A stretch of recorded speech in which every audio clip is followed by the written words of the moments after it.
Anong oras na ba?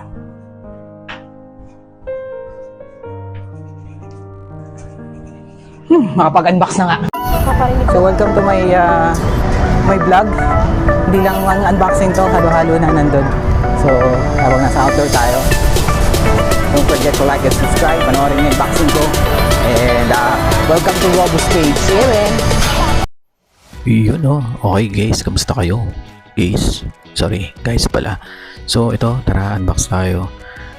Ito ay yung fan na binili ko kasi nasira yung blue ko na ginagamit dito sa room.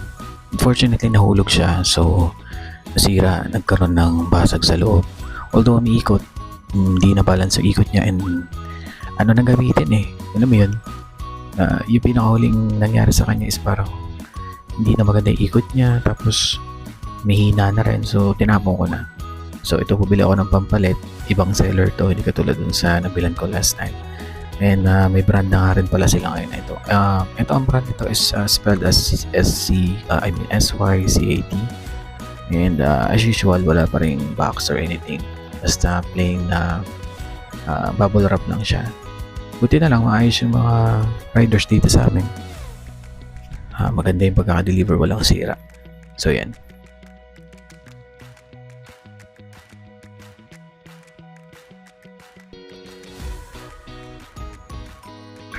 So yan, makikita nyo, iba na yung itsura niya, iba na yung design niya. Yung dating design kasi, yung mismong, yan yung bulok, yung bilog na yan sa may LEC. May mga protruding na parang plastic dyan, tapos dun nyo ipapasok yung blades. Ngayon, baltad na.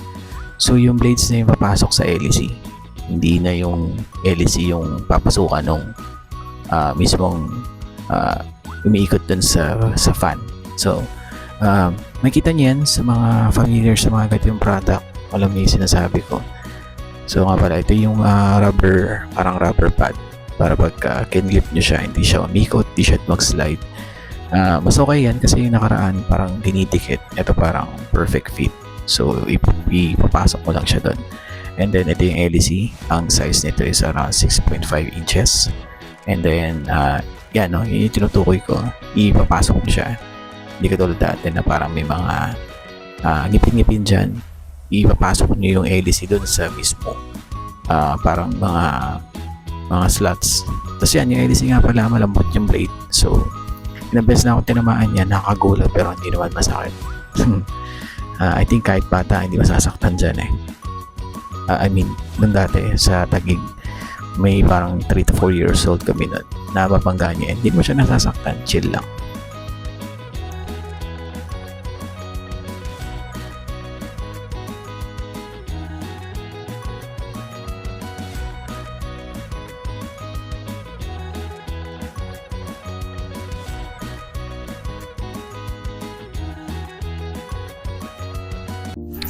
Okay, so guys, yan yung luma naming fan. Matagal na yan.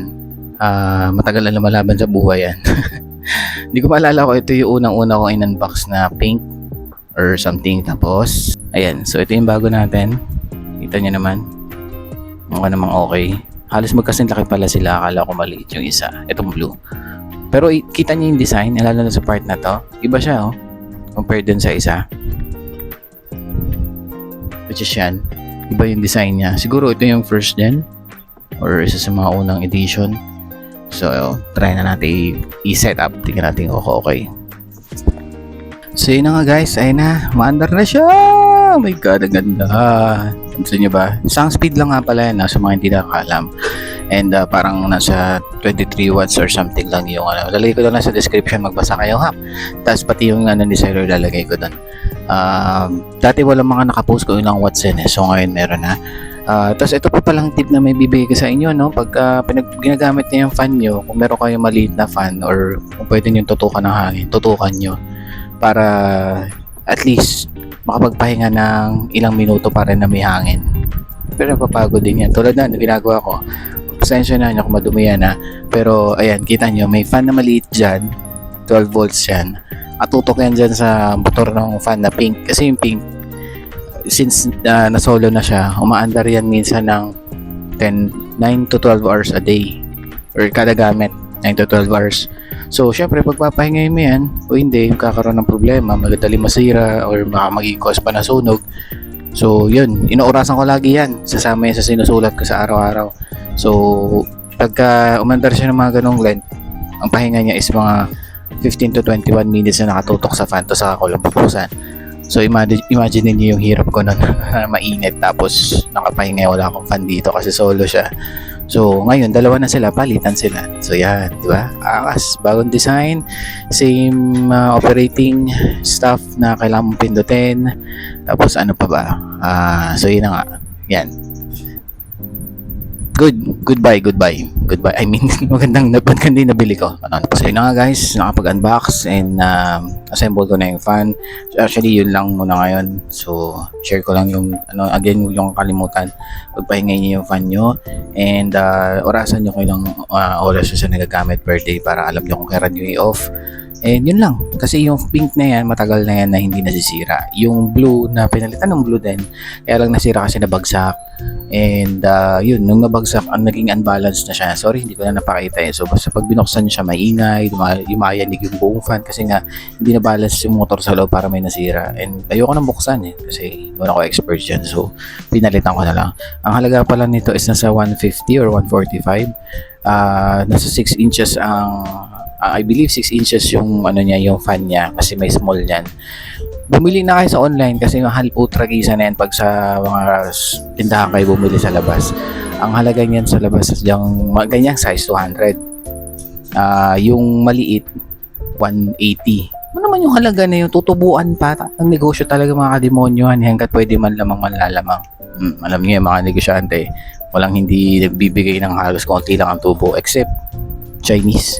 Yung mga Chinese kasi kung magbenta, sobrang dami sa tubo na mga sentimo lang. Pero pag nagsama-sama mo yung maraming yon, at least marami silang kinikita. Parang yun yung mga galawan nila sa mga cellphone na mura, di ba? Kaya ang dami nilang sales kasi kumpara sa price ng Samsung at Apple, mura sa kanila pero konti lang tinutubo nila. Quality din naman.